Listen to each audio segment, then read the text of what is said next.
Today, in the driver's seat, we have Greens candidate for Higgins, Sonya Semmens. How you doing, Sonya? I'm pretty good. I'm excited. That's good. I've been looking forward to this for a while. As I say, you're running in the seat of Higgins, which, according to a lot of commentators, is going to be a key seat leading up to the election. That's right. It's a seat in play. Yep. It's an inner city Melbourne seat. Yep. So it's definitely going to be one to watch. And I'm keen to chat to you about that. And I'm also keen to talk to you about climate change and energy and a whole bunch of other things that I know that you're very interested in. And that's it. Ooh. Oh my gosh, this is smooth.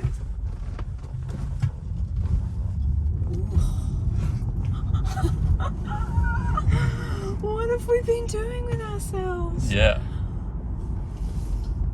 the first... It's touchy, isn't it? If I take my foot. That's right. So that's just regen braking. Yeah, okay. What does that mean? That means that the electric motor is turning into a generator and then you're recapturing the energy. Really? Yeah, That's you're recapturing all the thing. energy. Okay, amazing. Yeah. So it's self-feeds. Yeah, so like basically an electric motor in reverse is a generator. Wow. So like at a coal-fired power station, Okay.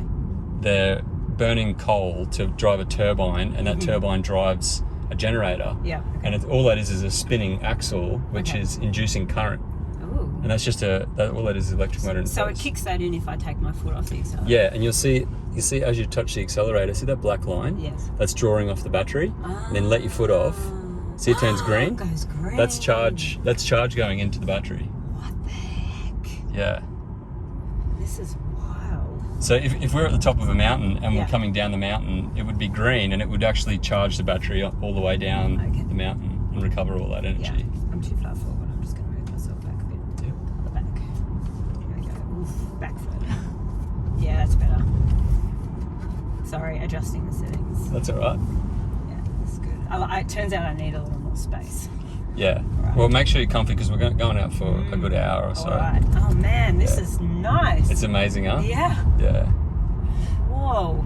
It's the kind of thing, and I say this to everyone, it's like sitting in the passenger seat, it feels kind of good. Yeah. But there's nothing like actually getting behind the wheel yourself and driving it. Yeah, you want to be in charge of this. Yeah. Yeah.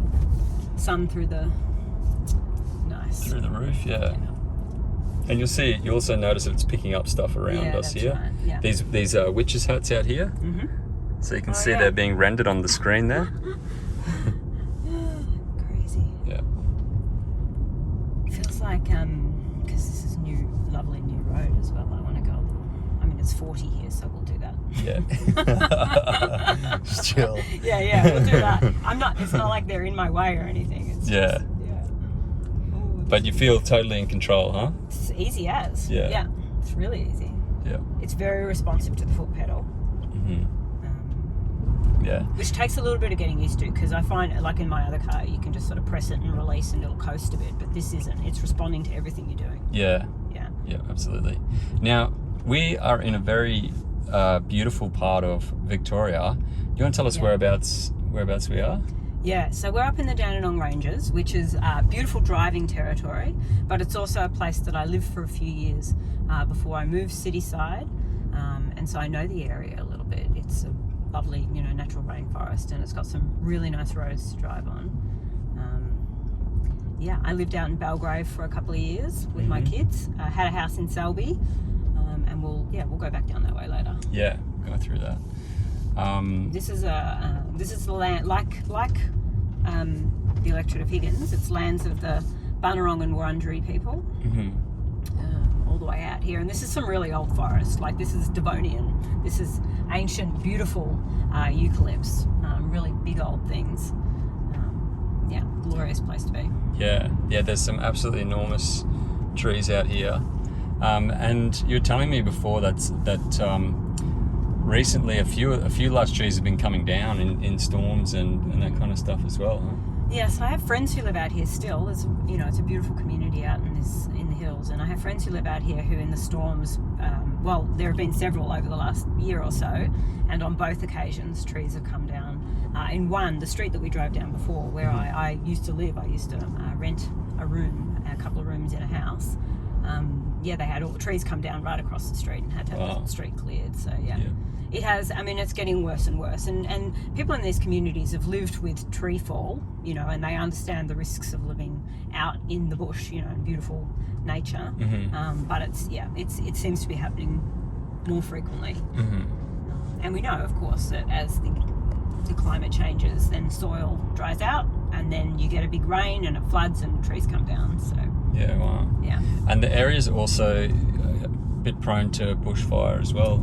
It certainly is. So we weren't as impacted by the fires in 2010 as it could have been, and that was sort of just before I lived here for a couple of years. So it really does sometimes feel like a ticking clock, and especially when the undergrowth dries out. And in parts sort of beyond this, in the great big ring, of forest that surrounds Melbourne, the Great Dividing Range, you're looking at forests that, as they get drier and drier, then just become this tinderbox over years. And logging plays a part in that too. Over the last day or so, we've had you might have noticed while you were here that we've had a low level of smoke in the air. Yeah, I have actually. And so what's going on there? So it's sort of, on the one hand, it's it's termed planned burns in order to burn back leaf litter and undergrowth and stuff. I have read articles that would suggest that it's also connected to logging burns. And we know that, when logging opens up these great tracts of forest, that it just allows further drying out. These forests have been wet forests forever. And by forever, I mean literally forever. They have, since the dawn of human civilization in this area, since before the first peoples were here, have been wet, damp places, and now we sort of carve them up and log them out, and they get dry, and dry places burn. So we put obviously our forests in danger, and we put the animals that live in them, and also our lives, and the people whose homes they are. So it's a serious consideration to live in a place like this now. The world has changed so much that it's no longer just yes, I'd live there, no dramas. It's now we have to think about this stuff. To weigh up the risks, and then we've seen in other areas, and then you have to weigh up the risk with these catastrophic floods that we've seen this year as well. Well, that's right. I mean, places that are sort of like, I think of Lismore right now, and I keep seeing photos and footage out of Lismore, and these places that have been flooding, and they've always flooded, but this is different. Now we're having these once in 1,000-year floods regularly. Every few years. Yeah, that's right. And I think humans, we're not great at detecting change.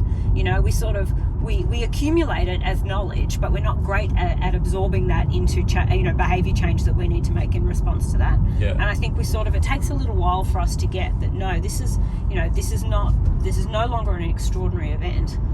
This is something that signifies a really big and important difference that's happening. I think a lot of people are really starting to realise that climate change is here. Yeah, that's right. Like it was always something that was a long way into the future, but now I think so many people are understand that climate change is here. It's here now, and people are feeling it. And and people who live in a place that's vulnerable to climate change. And the truth is that so much of Australia is vulnerable to climate change. We're a hot, dry desert country. And the parts of Australia that are lush and beautiful, will not remain that way with incremental changes in temperature that just change the survivability of beautiful old forests. We've been spoiled. And if you love something, you have to look after it. Yeah, you have to protect it. You have to look after it. And that's a deliberate decision. That's not an accidental thing. Yeah. That's something we have to decide to do. And what I think is important for the conversation at the moment, from a political point of view, is that we have to make that decision now. We don't have the luxury of time to think about it for another few electoral cycles. It's like, this is the one. This is the electoral cycle where we need to decide that we're going to do something about what we're seeing in front of us. All the technology is there. It has been there for a long time. We've had delay and denial from the current government for so long, and we know that the government is influenced by the fossil fuel industry. They've been doing everything they can to slow down the uptake of renewable energy and electric vehicles, which at the end of the day they see just as a threat to their profits, really.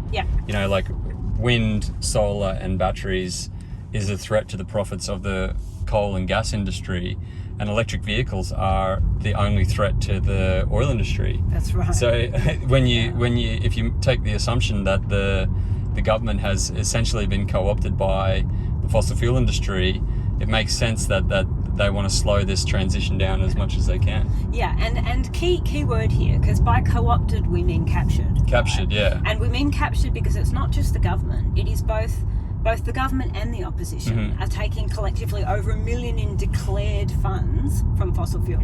And we know that over the last decade there's another $1 billion in dark money, in undeclared funds. So this isn't just they're being lobbied and it's having influence, it's they are captured by fossil fuel and they are therefore incapable of making a decision that is separate from their relationship to fossil fuel. So I say often to people that we've arrived at the point in Australia's history where the only safe parliament is a parliament with Greens and the crossbench holding the balance of power. Like, we are beyond the time in which you can have a majority government and it be either Labor or Liberal, and for that to be a safe government. It is no longer a safe government. So, and it's not a safe government not only for our children's children or even our children, but for us. It is no longer safe for us. Yeah,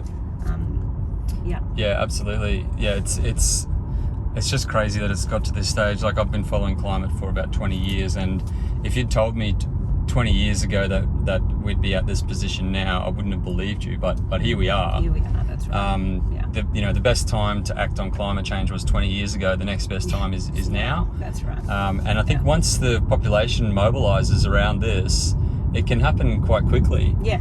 We've also been led to believe that the transition to clean technology is going to take decades. Well, I think that's complete bullshit. No. And actually, if we mobilise, we can build out this technology within a couple of years and get the bulk of it done. Yeah. And those decades are behind us. We've been talking about clean tech for decades. So we've now reached critical mass, and it's just, all the ducks are lined up and we're ready to go. Yep. So Higgins is one of the most, it's a Liberal stronghold. Traditionally, it's been a conservative electorate for a long time, with people who, it's highly educated, and yet it's a place where now I'm doing 7 to 10 stalls a week, which means going and standing at train stations or in shopping districts and talking to people, talking to dozens of people every day for months and months on end. And all I'm hearing from these people is that they want change. They know that something is wrong and they want to be part of the solution. And they know that neither of the major parties have the solution. Yeah. And so I hear from, I was this morning at a train station in Toorak, sandwiched between St Kevin's and St Catherine's. This is an area that is a very blue chip area, and yet every second business person is saying to me, talk to me, tell me what you're going to do to electrify my area. Yeah. Wow. They're getting excited about it. They're getting, I think they're getting frustrated, angry, actually. Yeah. I feel like they're saying, I should have solar panels on my roof and it should be bringing down my cost of living. Yeah. And it should have been doing that for a decade. Where is it? Why am I not? Like, I even have people asking me, why are we not power sharing and selling back into the grid to each other? Yeah, wow. People are so much more advanced than the parochial governance that we've had, and a complete failure of leadership to see the writing on the wall that's been there for no word of a lie decades, and they haven't prepared for it. Yeah. They haven't prepared and they don't have a plan, and they've dropped the ball. Yeah, and they've thrown us under the bus because now we have a cost of living crisis and a climate crisis, and each of them, they're holding hands with the past, really. Absolutely, we're seeing it play out now with the the demand for electric vehicles. People who've got electric vehicles aren't paying much. Just us. Come to slow down here, and you want me to go that way, not that way? Yeah, that's fine. When you're ready, Sonya, you can do 0 to 100. Will I get to 100 by all the way to the floor? Just plant it. All the way. Shit. You're good. All right. Hit it. Ready? All the way. Hang on. Oh Alright, that's good. Alright. 2 hands on the wheel. Okay, you can start down. Do people not scream when... Julia Zamiro did. She did? Yeah. So you want me to do another one where I'm not... You can do another one if you want. I'll try another one. Come down. Physically a recoverable situation, isn't it? Yeah, you all right? No, I'm great. That was amazing. All right, let's just go up a bit further, away from this corner. Up over the hill, yeah. Well, you can come down, slow down here. I don't know which direction we're going over there though. That's all right. And yeah, when you're ready, plant it to the floor. Hit it. Hit it. All right, that's good. Now just let it come down. Did we hit 100? Yeah, I think so. It's so quick. Yeah, it's nuts. I was worrying about what's around the bend, but we are nowhere near the bend. Yeah, that's right. 100. That's right, because you can get up and down like super Yeah. quick, and you'll feel as you come around the corner, it's super flat. Just let your foot off now, Yeah. and hit it again, hard. Holy shit. All right. I'm good.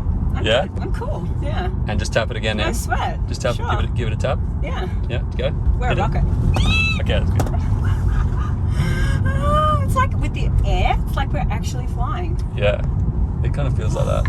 Feels like gliding. Holy crap. Can't believe this is lawfully allowed on the road. Oh well, it's quite safe. Like you can feel how in control you are. I guess. Yeah.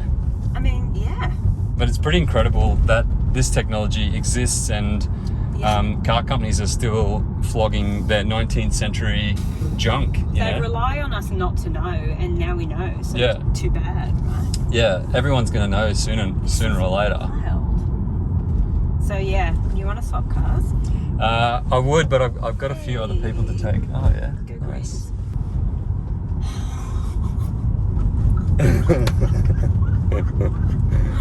Holy crap, it's a rocket, there's no doubt. Yeah, about it is a rocket. So what's interesting is you can hardly bear it, but you also don't have to because it's so quick. Yeah, So you really just plant it and you're done. All you have to do is have the courage to go hard for a second yeah, and then you're there. yeah, exactly. So on a Kind of like a political campaign, really.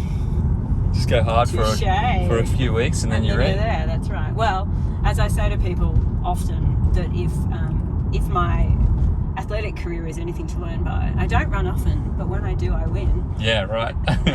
Nice. So I wanted to talk. I want to get back to the electorate of Higgins and your campaign, but before that, I want to learn a bit more about you and your background, your upbringing, and your career, and ultimately, I want to find out what led you to become politically active, and then ultimately to be running in the federal election.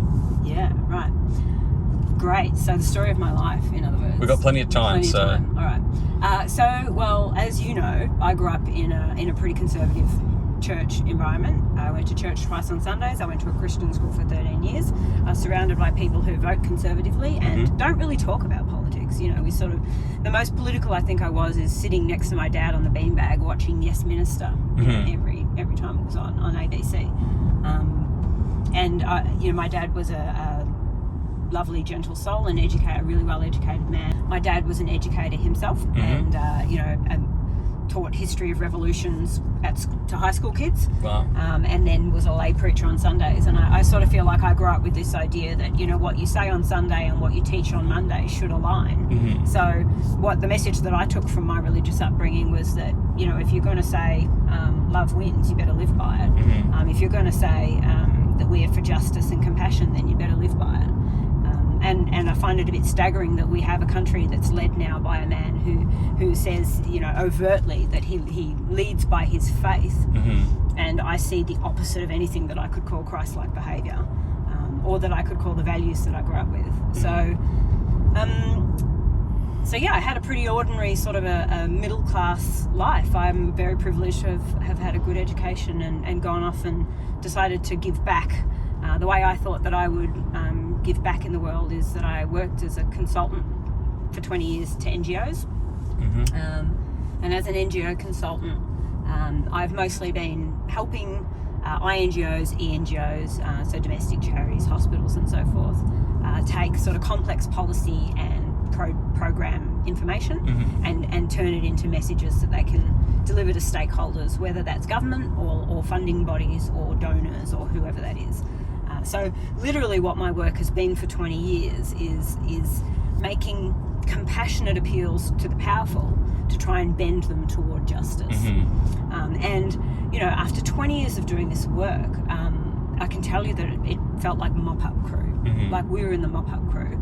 And I had this situation. Two things happened at once. The first thing is that I was working with Melbourne City Mission to build a youth crisis accommodation centre on King Street. And that centre we fundraised, you know, sort of $40 million for it, and that centre has been built. It's called Front Yard, and it offers emergency accommodation to young people aged like 14 through to 24 sort of thing, if they find themselves in a situation where they can't go home. The reasons they can't go home are almost always, you know, some domestic violence situation, mental health and sexuality can play a part in that too. Yeah, so we built that crisis accommodation centre, and at the same time there were funding cuts to Melbourne City Mission, and they had to slash a third of their staff. And so at the same time as we're sort of investing this huge amount of energy in building something that contributes to the community and takes young people, you know, there are 6,000 young people a night in Melbourne who sleep rough or couch surf. Really? That's a ton of kids, you know. And if we know anything about homelessness, it's that if you can't bring people back into housing quickly, homelessness becomes entrenched. And then what you're dealing with is a life lived without secure housing, which is expensive. Like poverty is an expensive proposition for the state. So by far the most cost-effective thing to do is to get particularly young people and kids rehoused securely as quickly as possible. And so to see this sort of huge body of work that's gone into building this crisis accommodation centre then be matched at the same time with a slash to the organisation that was running it, and to have so many people, so many jobs lost. You know, I knew the names of some of those kids in that centre, and I thought about them. So that was the first thing that happened. And at the same time, incredibly enough, I had just come out of a marriage breakdown, had sold our home, and found myself trying to find rentals. And I had a rental for a little while, and then the people that owned the property wanted to renovate it while I was living in it. And I sort of said, well, you know, I'm here with 2 kids and I work from home sort of thing.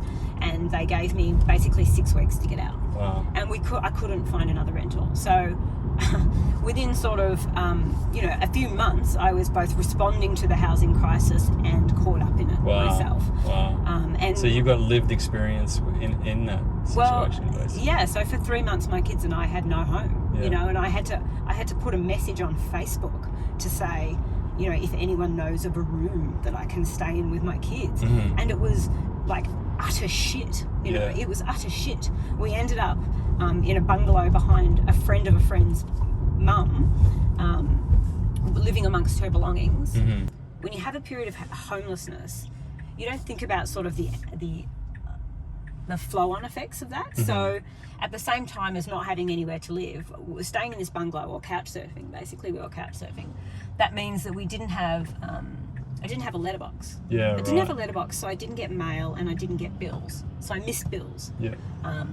We didn't have the internet because there was no Wi-Fi in the bungalow. So it kind of cascades, really. It was just this cascade of crap, you know, one thing after another, this cascade of consequence. You know, and I struggled to, you know, get to appointments and get to my kids to school and all sorts of things that were just this flow-on impact of living day to day and trying to find housing. And now, as I said, I come from a middle-class Christian home and I have a postgraduate degree in honours. And I was earning a 6-figure income and driving a nice car. You know, I had done everything right to provide for my children, and I still found myself in this situation of housing insecurity. And I just said to myself, the face of homelessness has changed in this country. You know, it is no longer a fringe experience. In fact, the fastest growing group of homeless people are women. I'm 43 and I sort of felt like this is a future that is unfolding before my eyes. I'm really fortunate that I'm surrounded by community.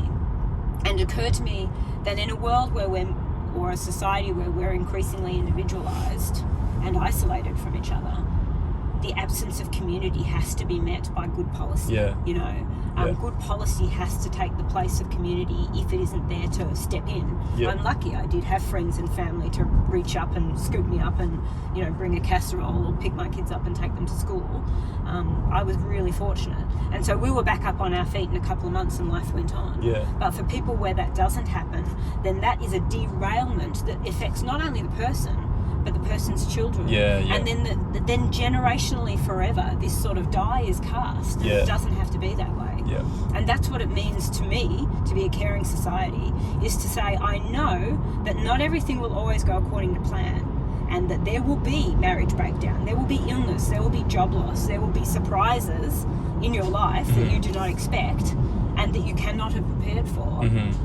And under those circumstances, you will still be okay. Yeah. You know, this community is still a caring enough place that we will let things not be perfect all the time, and you will still be able to raise your kids and put a roof over their heads and food on the table. Yeah. I think like it's the government, especially like the coalition over the last 20 years has consistently put out the messaging of how lucky Australia is and how wealthy we are and how much money we're making from our resource sector and all this, and it's a focus on the economy, blah, blah, blah. And I just think to myself, well, what's the point if so many of our citizens are slipping through the cracks and there's no like proper safety net there that can get people back on their feet? And we know the government has the capacity to do this because last year, I mean, one of the things that COVID really exposed is what the government is capable of when it needs to be, and that is the fact that we've had a New Start welfare rate of $278 a week for 20 years or whatever it is. Exactly. And then along comes COVID, and all of a sudden, bang, the government can drop $300 billion into supporting people. Exactly. But for the last 2 decades, they've told us they can't afford it. That's right. But we can. We can. As Rachel Seward used to say, former Senator Rachel Seward used to say, poverty is a political choice. Exactly. We choose to let people fall through the cracks. We don't have to. You're right, as the pandemic showed, the money is there. Yeah. And it can absolutely be put to use where it needs to go to look after people if we choose that. Yeah. And it comes at no personal cost to us. The most expensive thing to do is to leave people in crisis. The far more cost-effective thing to do is to prevent the trains of people's lives from derailing in the first place. Yeah. That is by far the most cost-effective way to approach community. Absolutely. Stop it before the problem starts. Exactly. So one of the things that I appreciated about the pandemic, as awful a time as it was and as traumatic as it was, one of the things that I really took out of that experience was that as a community, we decided that we would look after each other. And we would do so at not insignificant personal cost to ourselves. We decided that even if it was difficult, and even if we were going to be in isolation and have to wear masks and do all of these things that were new and we didn't want to, collectively, in the overwhelming majority, we decided that taking care of each other was our priority. And I think that is the message that we can take into the next electoral cycle and the next decade of our lives, is that we as a community, when the going gets tough, we dig in and we take care of each other. And I think that is the model that this next electoral cycle should follow. Yeah, and I think we're starting to see that. We're seeing a much higher rate of political engagement this election than last election. Yes, that's right. Well, for the first time in a long time, we realised just how much the leadership of the country and the states plays in our day-to-day lives. Yeah, because of COVID as well. That's right. Exactly. Yeah. And in times of crisis, if we came off the back of the bushfires, thank you, Charlie. Yes, that little car is slowing. We came off the back of the bushfires, horrific bushfires that took out, swathes of beautiful old growth forest, wet, lush forest, 3 billion animals and people and their homes. And we went into a pandemic and then out the other end through a flood. I think we're at a point where we need to have a firm talk with ourselves about the kind of leadership we need going forward. Absolutely. Because we are not heading for a future, whoopsie-days. Oh, we can go back, I think. We going to do it, Yui. Yeah. We're not heading for a future with less crisis. Mm-hmm. You know, we're heading for a future that needs to have a plan. Yeah. And that needs to have the kind of leadership that we can trust to deliver the plan. Yep. Absolutely. And I think you're like, you're absolutely right. Like the things that we're seeing these massive natural disasters now, and it's only going to get worse. And I read this book a few years ago called Anti-Fragile by an author named Nassim Taleb, and anti-fragile is a pretty interesting concept, and I think it's going to be something that we're going to see more and more of as the climate crisis worsens. And basically, to define anti-fragile, first let's look at what is fragile. Imagine a vase on a table, and you bump the vase and it rocks, but it doesn't fall over and it holds its form completely. Mm-hmm. And then you bump it a bit too hard and it tips over and it smashes into 1,000 pieces. Let's go right here. Yeah. And then now let's look at an aluminium can. Say you're bumping an aluminium can and it starts dinting, but it holds its form. That's durable, right? Yeah. That's the concept of durable. Yeah. But anti-fragile is something different. Okay, so anti-fragile is something that gets stronger with external stresses on it. Right? Yes. And this is really interesting. As an engineer, when I read this, the first thing I thought of was steel, because in engineering you learn about how when you cold work steel or when you quench it, and cold working is basically bending it. So, you know, like a samurai sword, the way they used to make them, they would fold the steel over multiple times. Yeah. And what they're doing is they're tangling up the granular structure. Yeah. And that actually makes the steel stronger. Right. So with like a steel beam, if you put force on a steel beam, as it bends, the strength of it actually increases, right? Ultimately it will break, but the strength does increase with external stress as it weaves into itself. Yeah. And what he says in the book is that like communities also do this. So as communities are hit with adverse situations like fires or floods, or even, you know, we're seeing it in Ukraine with the war, the way that the community is coming together, bonding together to resist the external stress. We're going to see that more and more as climate crisis develops, and we're going to see our local communities become stronger and stronger and more resilient. Yeah. So this is actually a little bit of a personal motto of mine, right? When my daughter was little, she went to kinder and she came back with this plastic container of this goop. And this goop was called oobleck. Have you heard of oobleck? Is it like that putty that gets hard when you hit it fast kind of thing? So you see where I'm going with this? Yeah. So it's soft and viscous and velvety and smooth to touch, but under pressure, it gets firm. There's a word for that stuff, but I can't remember. But I know what you're talking about. Messy is the word you're looking for. It's very messy. Yeah. But be like oobleck, right? Yeah. Soft to touch, but firm under pressure. Yeah. Whoops, sorry, car. And I really love the concept of it, because it means, you know, we might be all a bit soft at the moment, but we're gonna need to toughen up. Firm under pressure. That's right. Exactly. Yeah. And you return the energy. You know, the energy that's brought, we return. Yeah, and I mean that an example of that is also the political engagement we're seeing with I mean the Greens, but also the independence movement that's across the country now. Yep. Huge engagement there. So what a wonderful reaction from the community to give rise to this group of independents who are saying, I'm going to represent the people that I'm among. And I think that's a really powerful thing. And I think it's a really telling thing. Mm-hmm. You know, I feel like the state of politics in Australia has driven us to this point where people are so actively looking for alternatives that they've birthed them, you know. Yeah. That the rise of this movement has taken such ground. I love it. I love this teal business. I think it's a fantastic and it's contribution funny. To democracy, right? It's really fascinating, because you're actually in an electorate which is in a lot of ways quite similar to a lot of the electorates that these teal independents are running in. So, you know, we've got Allegra Spender in Wentworth, we've got Kylie Tink in North Sydney, and Zoe Daniel in Goldstein. They're quite affluent suburbs, right? And they are all traditionally Liberal held seats. But Higgins actually doesn't have an independent, and I want to talk more about the electorate now, because the the current sitting member for Higgins is Katie Allen. Yes. And a couple months ago, I saw her post a video with Angus Taylor saying that she's passionate about action on climate change, but she actually has the same voting record as Barnaby Joyce. And this is a common thing we've seen with a lot of, let's say, inner city Liberal sitting MPs, is they're trying to put messaging out that suggests that they want action on climate, but their voting record actually tells a different story. Yeah, so I mean that's one of the misinformations that I think they're working really hard to get around, and I find it to be. I mean, I think it's there's an integrity problem there, isn't there? I think if you say that you're one thing and then your voting record on the floor of the House looks like something else, then you have an integrity problem.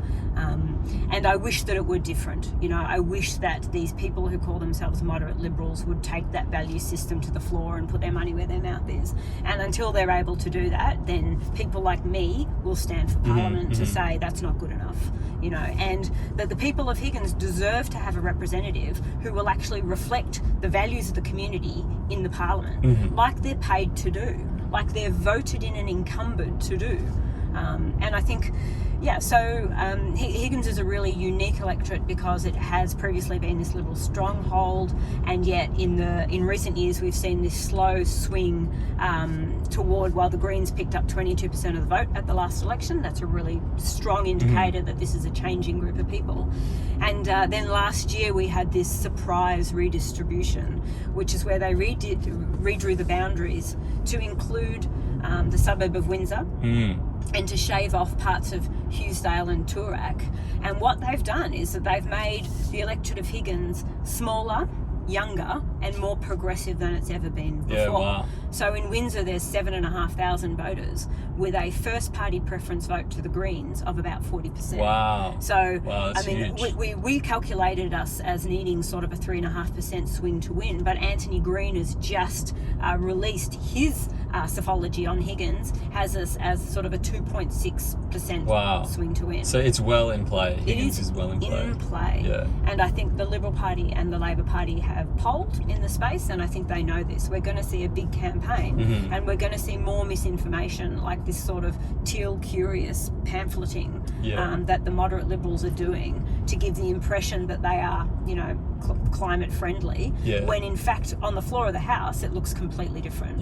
They are handcuffed and shackled to Barnaby Joyce, and I don't doubt that many of these moderate Liberals have aspirations of climate impact, and they're, I know that the incumbent MP in Higgins is an ambitious woman, and I respect that. I'm an ambitious woman. I'm ambitious for change. I'm ambitious for the change that my children need in our Parliament.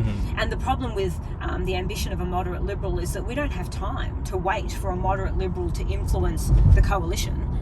They're handcuffed to the lowest common denominator, to climate deniers and fossil fuel spruikers. We don't have time for the decades of influence and slow change that they're sort of going to promise to bring. We've run out of time for that approach. So on the other side of this election, we need to have a Parliament who can make decisions on climate that save us from the very worst impacts of the climate emergency. And if we don't deliver a Parliament that could do that, then we can expect to have more flood and fire and smoky haze and children with asthma not being able to go to school that day, and a totally transformed country, and different coastal boundaries, and holidays aren't the same anymore, and koalas don't exist anymore. And bird life isn't what it used to be. It's a horrific future. It's a horrific future, and it's just one of loss after loss after loss. And the very worst part is that we sit at a fragile moment in time at this little slice of light between that outcome or a path that delivers a safe future, and that falls on us at this election to make that choice. And in particular, it falls on the people of Higgins. We are the most winnable Liberal held seat in the country for the Greens, which means the people of Higgins sit in this opportunity to take a climate obstacle and replace that obstacle with a climate activist, with someone who has 20 years of experience advocating for communities and our world, and who represents a party with 30 years legislative history in climate and environment. And I mean, the Greens are the only party, as we know, who don't take money from the fossil fuel industry. They're the only party who have a plan to get out of coal and gas. Yeah. And will very probably end up in a position of shared power where the terms of government rely on no new coal and gas. Yeah. So, I mean, when I sort of speak with the people of Higgins and they say to me time and again, you know, we want change. Well, I say you're the change, you know, and all you have to do is change your vote at the polling booth to vote in someone who will represent your values and defend your children's future. Yeah. And that if ever you had considered doing so, this is the election to do it. This is it. Yeah. You know, this is the one. It's quite amazing that we live in this moment in time with It's an extraordinary point of history. Yeah. That's right. What are really the key main things that got you to stand, put your hand up and start fighting for real action on climate change? Yeah. So I decided to get into politics because I realised that it takes good policy to take good care of people. And I thought I'm going to move out of the not-for-profit sector into politics because I think instead of trying to make these compassionate appeals to the powerful to bend them toward justice, we need to take the power back. You know, we can no longer rely on the powerful to behave justly. We need to be the powerful and bring that justice for ourselves. And for many of us, that means having gone from being voiceless to having a voice to being heard. So I started, one of the clients that I worked for, several political parties, I won't name them, but also the Greens, and I got to know some of their policy background, and I was just really impressed. Actually, I kept going home to my friends and my social circle and saying, these are some of the smartest people and the most thoughtful and the most rigorous thinkers that I've ever met. You know, and I would look at these policy outputs that come from, you know, through this incredible intensive stakeholder review to put together what has now become 15 big ideas for the country. And they are big, bold, visionary ideas, the kind of ideas that change everything for people, for individuals, that make a difference in people's lives. And so it was inspiring work. And in that awful period of time in January when the bushfires had thrown smoke all over the east coast of Australia, and cities like Melbourne and Canberra and Sydney were just shrouded in this thick smoke. And, you know, it was so thick you could look straight at the sun. And I caught the tram home from my office. Then I was working in Richard Di Natale's office at that time. Caught the tram home down Collins Street, through the haze. Got off at the stop before my house, which was near my daughter's primary school, picked up my daughter, and we walked over the road home, got inside the house, closed the door against the smoke, and she said to me, "Mum, can you come up to my room to talk?" And like, that's a really big deal when you're an 8-year-old girl. That basically means we need to get away from my brother, and I'm going to make sure that he can't hear what I'm saying. So I go up to her room to talk, up the stairs into her room. She closes the door and she sits me down on the bed. And she says that she's heard somewhere, I don't know where, like on the news or in the schoolyard or somewhere, that 50-degree days are going to be the new normal. And she's scared. Like, she's worried because she doesn't like the heat. She gets sensitive skin and she gets a bit rashy, and she's a friend with asthma or something. And I said to her the thing that you say when you're a parent, which is, don't worry, you know, the adults are onto it, right? And I gave her a hug and I looked at her and I just felt like this kid does not believe me. Like, this kid, this 8-year-old kid who's just come home from school, does not believe me that the adults are onto it. You know, she knows who Greta Thunberg is. They all do. All the children do. They learn it at school. They understand that the climate crisis is real. They've seen Attenborough and they know that nobody's doing anything about it. And they can see the smoke. You know, and they've been watching the news all week, looking at the floods, and they know that this is the climate crisis written and ripped into their lives and wrought into their futures, and nobody is doing anything about it. And so I sat there in that room with that little girl and I just thought, well, I'm the adult in the room, I'm going to do something about it. And so when the time came to pre-select, to put myself up for nomination, I did so in our community, and I feel really honoured to be able to represent Higgins at this time, and I feel determined. You know, there's nothing I won't do to prove to my daughter that the adults are onto it. And every time I go home after being at sort of I have a meeting or a dinner or some sort of an event where I've been out talking to people, I love that I get to come home and tell her that I just spent the last 2 hours with other adults who are onto it. Wow. Yeah. Like that is what I do now. I hang out with adults who are onto it, and we work out what the plan is going to be. Yeah. You're on a mission. I'm on a mission. Yeah. Yeah, me too. Straight. Me too. Yeah, like you, exactly.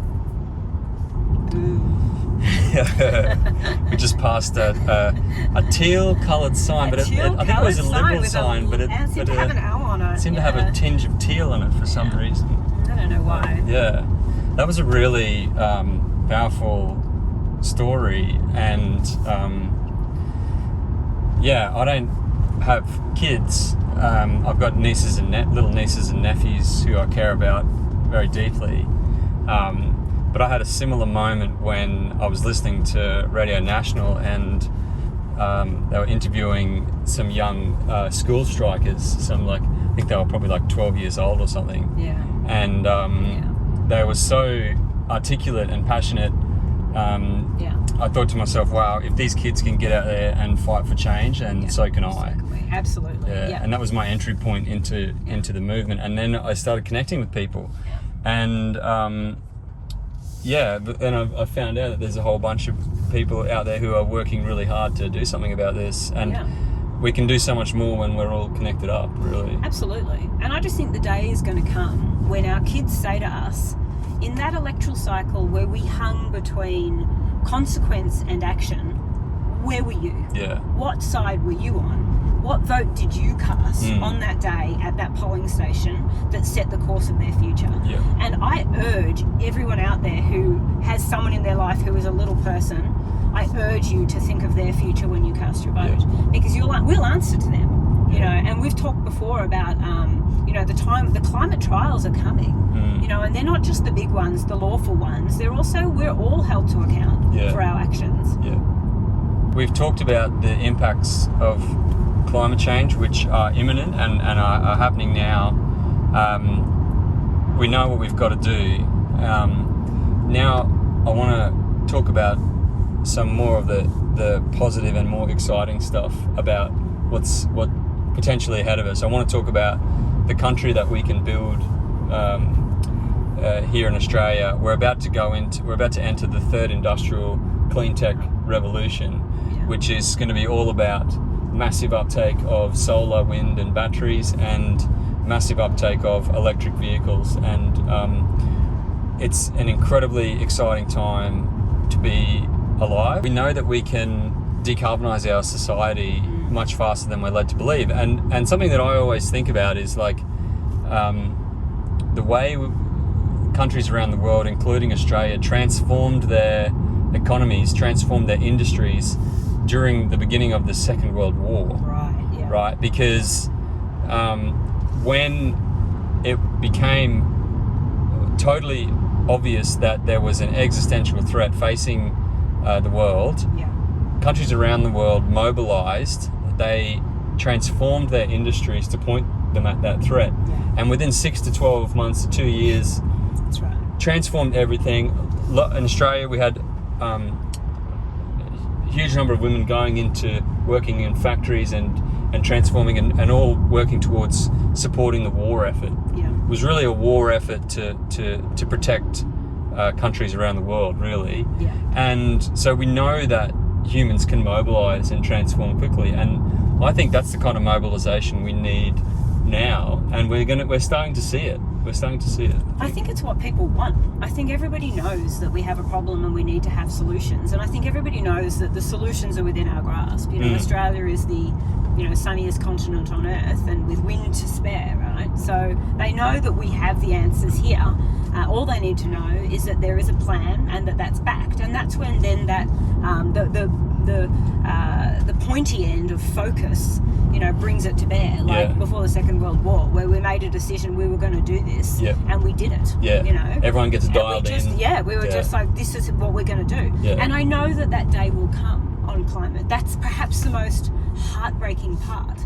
I know that day will come. The question is whether it comes too late. Yeah. So as far as I'm concerned, the warning bell has been ringing on climate as it rung on the war, and now is our time to act. Yeah. Not in an electoral cycle where we're like really beyond, we need to, as they say, keep 1.5 alive. Yeah. Keeping us under 1.5 degrees warming is imperative, not to have catastrophic changes in lifestyle. Yeah. And we have the technology to do it. We don't need unicorn new tech. No, it's we all don't there. need to, no, that's right. The pipeline has already supplied us with the solutions. We just need to decide to invest in them. Yeah. Yeah. And to do it. Yeah. And a lot, like acting on the climate, it's gonna we're gonna get a lot of like bonus wins. Yeah. Right, that aren't directly related to climate, but they're going to be massive improvements, right? Like and clean air. Clean air. Clean air. Yeah. And this is one that gets me super excited, right? Like every single, like you and I and everyone that we care about has been breathing in diesel particulate and carbon monoxide every single day of our lives, right? Since we came into this world, we've been breathing a bit of it in, right? Every day. That's right. I remember when I was a kid and I caught the bus through the Dandenong station. I caught the bus through the Dandenong station every school day of my youth. Yeah. And standing there breathing in the bus fumes, thinking to myself as a kid, what is this doing to me? Yeah. And we now know that what it does is it lowers IQ for a start. Yeah, there was a study. I find horrifying. Yeah, there there was a study done in the US where they looked at like 20,000 school kids that take those big yellow diesel buses to school, and on average they had a 6-point lower IQ. Now, how can we subject our children to this stuff? That's right. When there are alternatives, like clean alternatives. Yeah. So I want to get back to the positive message here. The big takeout is that when we get to 100% electric vehicles in our cities, it's going to be the first time that we've had pure clean air in our cities for over 100 years. There's not a person alive on the planet today who has lived in a city with pure clean air, but that's what we have the potential of achieving if we go for it. Yeah, well, I think that's just extraordinary. And I think in terms of our children's health and our health as well, and the health of our cities, I think this is, the obvious answer is why wouldn't we do this? Yeah. We can choose this and we must. I mean, look at Higgins. Like, Higgins is right in the city, and absolutely, and it's on major roads. Yeah. What are the major roads there? Is it Church Street? So we have Chapel Street, Street running this way. We have High Street. We have Commercial Road. We have Toorak Road. Yeah, we've got some major arterials, and there's a lot of cars on them. And there's a lot of pollution. There's a lot of pollution. And it's just drifting into all the houses in the area. Absolutely, and into the schools. Into all of our schools, and the schoolyards are within breathing distance of these fumes, and they don't need to be, because the other thing about Higgins is it has one of the fastest uptakes of electric vehicles in the country. Does it? Yeah, wow. It's the second highest electorate in the country. Wow. And whenever I talk to people about electrification, and it's like they've all already read Saul Griffith. Everyone's like well across the lexicon. He was sitting in that seat a few months ago. Yes, indeed, he was. What a legend. Thank you, Saul, for giving us the language to describe what we all know that we need and want. And people say to me all the time, so how many charging stations will you put in? They want to know, what are the solutions we're offering? And we know that they have to be really practical solutions to bring affordability of electric vehicles into reach for most people, and to make it possible for you to charge your car, whether or not you own a home and a garage, or whether or not you're a renter. Basic stuff that gives people access to what they want. And that's the crazy thing. We've been wanting this, and finally we're ready to articulate it and demand it of our government. And are the government ready? Not even close. No. They're still ignoring it. Close. Pretending it's not happening. Talking about tech that's outdated, and these sort of futuristic unicorns of carbon capture and storage that are, as we know, defy the laws of thermodynamics. It's too late. It's too little too late. So people need solutions, and that's what I love about the Greens. They have 30 years of history in writing legislation that offers solutions. Well said. So there's the health benefit, right? Now let's talk about the economic benefit. Like a few months ago on Twitter, there was a guy from Norway who posted this fascinating post, which so basically there was a huge abundance of wind energy coming off the North Sea into the Norwegian grid, and it dropped the spot price of electricity on the Norwegian grid to 0.1 cents per kilowatt hour, right? And this guy posted a screenshot of the price, and he said, I've just fully charged my Tesla Model 3 for 10 cents, right? Yeah. And like, hello, cost of living. yeah, this is what the oil industry is terrified of. My friend up in Mackay, he rang me the other day. I stayed with him when I started miners in Teslas up there. And he rang me and said, I've just gone to fill up my car, and I had to ask the lady behind the counter to check the price because he couldn't believe that it had just cost him like $200 to fill up his car. Now, when I was on 10 cents a kilowatt hour with this car, it's a 75 kilowatt hour battery pack. I was fully charging it for $7.50 and getting 460 kilometers out of that, right? Yeah. And that's only going to get cheaper as renewable energy goes up and up and up. So we've got this crazy divergence at the moment where oil price is going through the roof, electricity prices are coming down. There is a scramble to get electric vehicles globally, and Australia has one of the slowest uptakes in the world. That's I mean, let's look at the two ends of the spectrum. Norway, January sales numbers, 84% of all new car sales in Norway, electric. Really? Wow. Australia, opposite end of the spectrum, 2.5%. Yeah, yep. And it's not because people don't want it. People do want it. Yeah. You know, this is like driving a rocket. You know? It is, yeah. Drive the future, baby, because everybody wants to be a part of this future, but it's not available to them because either it's out of price, and we know that we have made Australia just a dumping ground for old cars and for gas guzzlers, dirty vehicles, because we haven't incentivised either car purchase or car manufacture in Australia. So it's just not available to people. And I mean, that's poor planning and it's poor management, and it's we can change it. You know, do something about it and make it different. Absolutely. So let's be Norway. Be like Norway. Be like Norway. Be like Norway. What would Norway do? What would Norway do? Words to live by.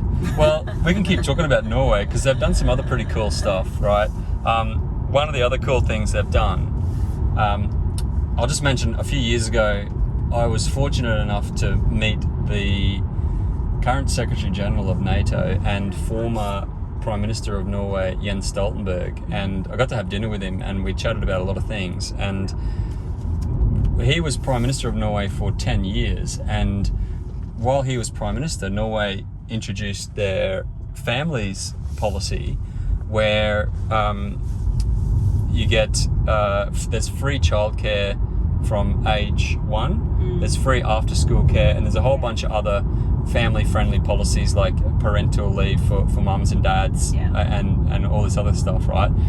And he said something that I'll never forget. He said that the increased participation of women in the workforce that resulted from Norway's families policy, it's about 3 or 4%, right? Or let me say that again. The increased participation in the workforce for women in Norway, if you compare it to Italy, it doesn't have that policy.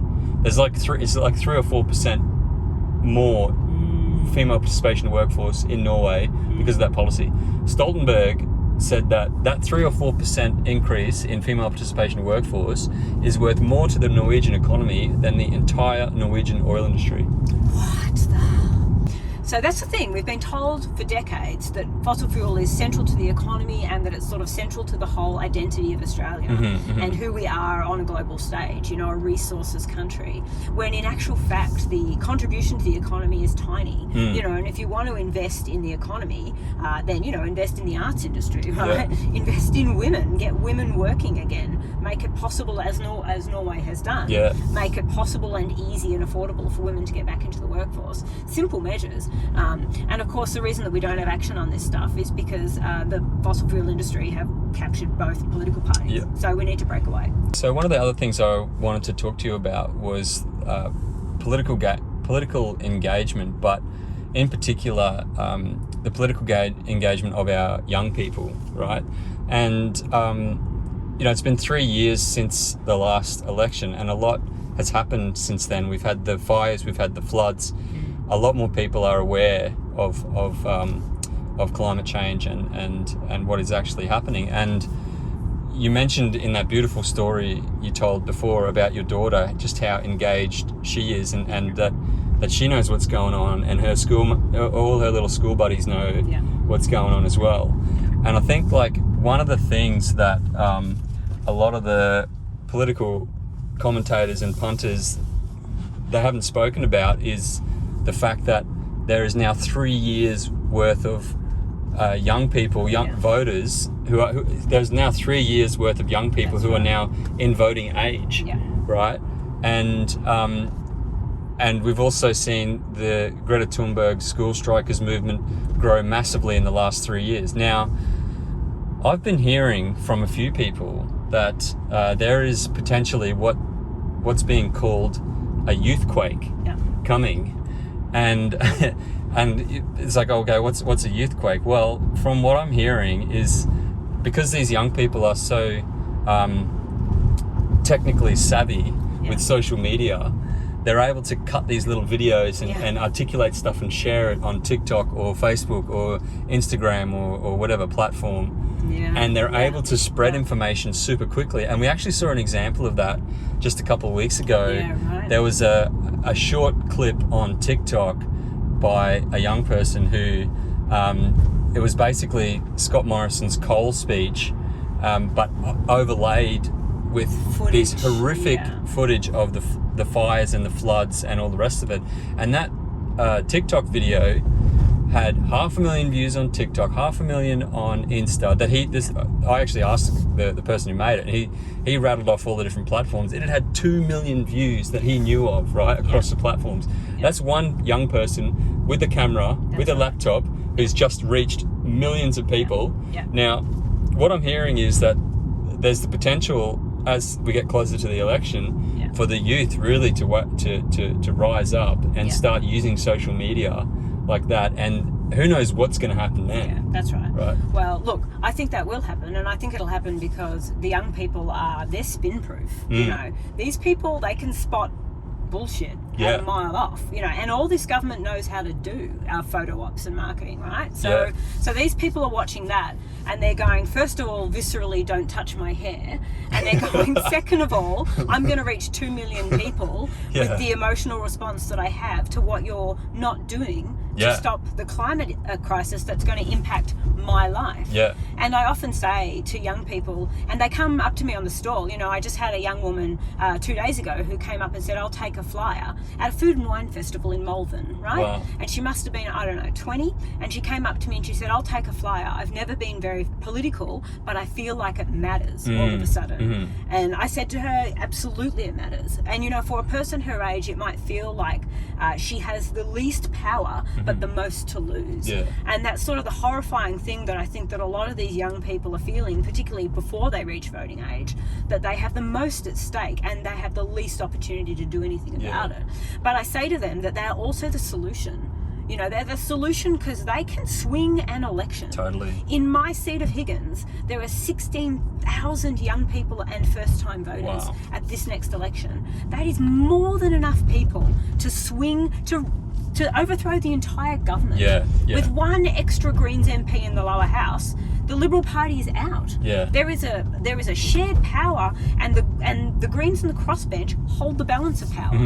So these young people, they are both the they are experiencing the consequences of the decisions that are made, but they have the power to change them. So you're saying that with 16,000 young people, the epicenter of the youthquake might actually be in Higgins. Well, that's right. I mean, if you want to overthrow a government, you know, come to the polls and do it there.